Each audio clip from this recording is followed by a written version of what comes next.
telotota moa zany ao ny préfecture ny solombavam-bahoaka izay voafidy tato amin'ny distrikt'ny Taolagnaro ary ny gouvernoran'ny faritra dia mizary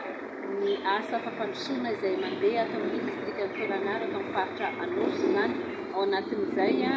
ireo tetikasa ireo mpiara-miombonantoka izay misehatra isan'ny commune nisy ny fifanakalozana tao anatin'izay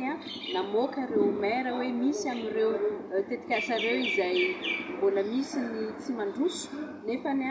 atao hoe misy ny procédure izay mipetraka dia tiaraka hamaha vahaolana jerin'ny vahaolana zany ireo telotota ireo ahafahana mandeha amin'ilay hoe Madagasikara tsy maintsy mandroso ary hoe tsy misy an'ilay